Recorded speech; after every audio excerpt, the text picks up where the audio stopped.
A new Olmo model is here. If this is the first time you're hearing about Olmo, let me warm your heart.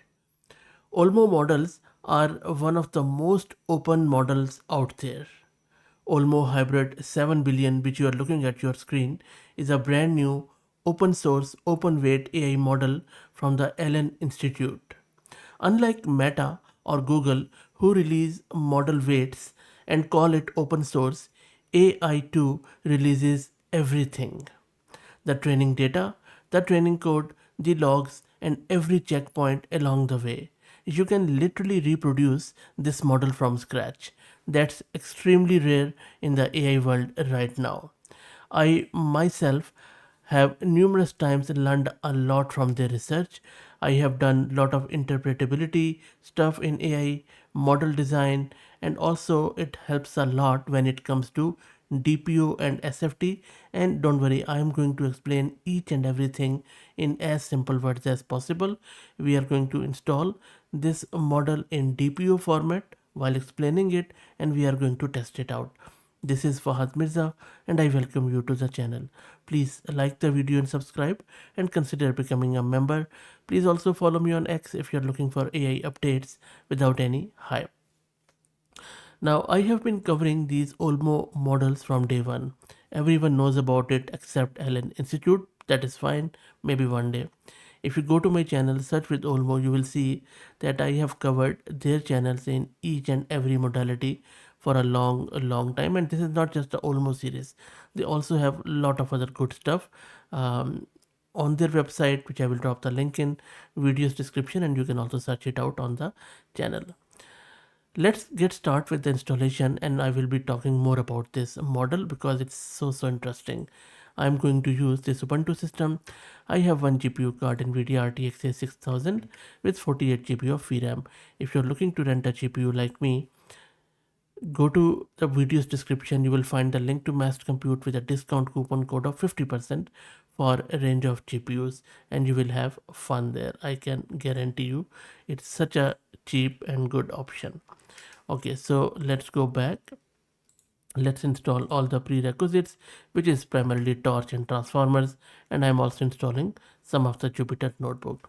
While it installs, it is going to take a bit of a time. Let's now talk about the architecture and other stuff of this model. So most AI models like Llama, Quen, or others, they use something called attention in every single layer.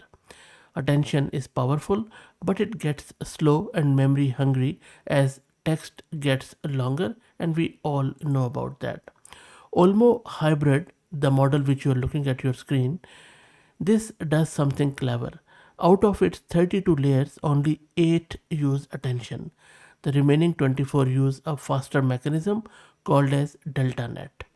The pattern repeats like clockwork: delta net, delta net, delta net, attention, and repeat.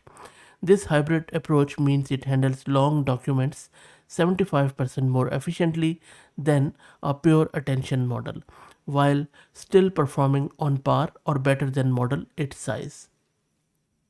This model was trained on 5.5 trillion tokens across 3 stages: general pre training, a mid training phase with more code and math, and finally a long context phase to handle large documents.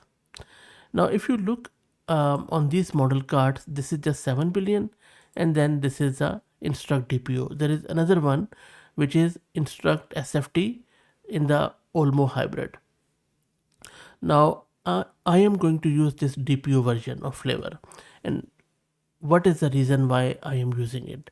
Well, the model goes through 2 rounds of fine tuning after pre training. First is supervised fine tuning or SFT, where the model learns to follow instructions.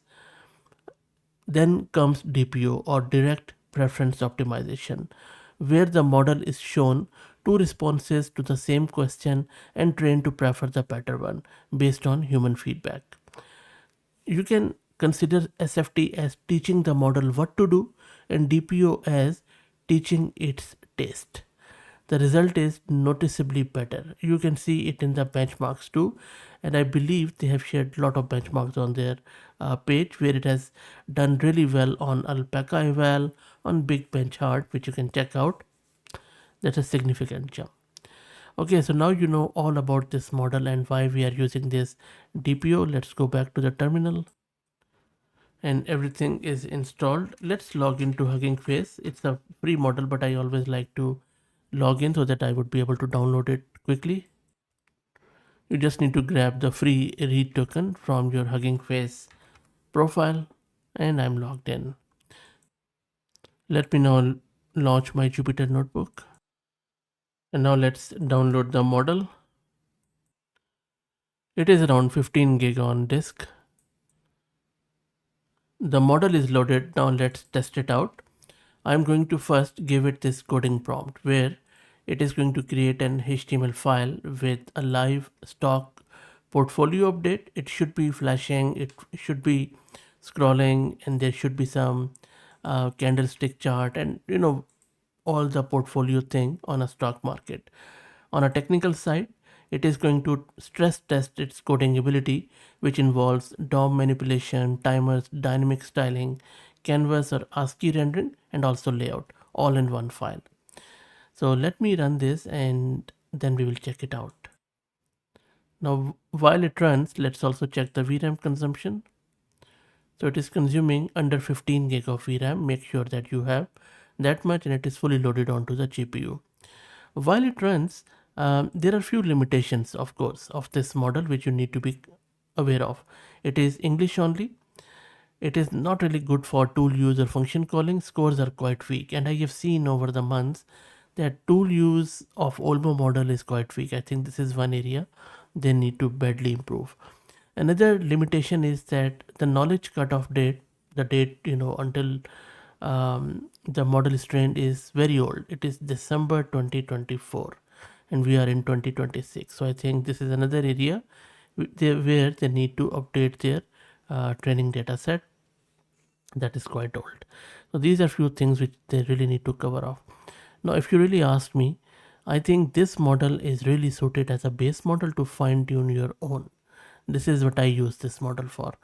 And because I don't really use it in the production environments, I have plenty of other choices. And you know what? Quen is a very clear winner these days, and it changes every week. But at the moment, Olmo models are awesome for learning how to pre-train, how to create data set, and their base models are really, really cool. You can fine tune with DPU data set on anything. And I have done heaps of videos on fine tuning. In fact, I believe I just did one video on fine tuning yesterday where I showed you how to fine tune the newly released Quen 3.5 model. I'll just quickly show you. I mean, never miss a chance to market. So there you go. So this is a fine tuning video. It's a must watch if you're looking to fine tune a model. And there you go. It has come back with the response and it has listed down all the requirements and then it has given me this HTML file. Let me show it to you in the browser. There you go. Pretty responsive, and it has done what I asked it to do. Instruction following is always good in these models, in Olmo models. So there are some candlesticks on the very right hand side, which is not bad at all. Remember, it is not some sort of graphical software, it is just a HTML file. That's it. Even there is a scroll there, and look at this live yellow. Pretty good job. Okay, let's do a quick math test. And I'm just going to ask it this vector equation where I'm asking it to find both values of x where fx is 0. So let's see what it comes up with. And the model has come back with the response. Answer is correct. If you check it out after going through all the output, which is quite verbose, and I think a 7 billion parameter model needed 5 steps plus latex formatting to solve a quadratic equation. So it looks to me it is also heavily trained to over explain rather than to be concise, which is okay because sort of it is geared toward reasoning. The answer is correct. Okay, finally let's do a very quick language text test. It is not really, I mean, in my experience, maybe uh, Allen Institute might disagree, but it is not that good in languages, especially creative writing. But I'm just going to ask it to write 10 sentences ending with the word happy. Let's see how it goes. And there you go. As was expected, it didn't even get one sentence right. None of the sentence is ending with the word happy. There are happy words scattered in almost every sentence there, but not, it is not ending with it. So look, it gets the code right, math right, and that's the whole point. This is a fully open model, open weights, open data, open training code, nothing hidden, which is very, very commendable. If you want to actually understand how an AI model is built from the ground up, this is one of the option to study. That's it. Let me know what do you think. Please like the video and subscribe, and consider becoming a member, as membership is what keeps the lights on. Also follow me on X if you're looking for AI updates without any hype. Thank you for all the support.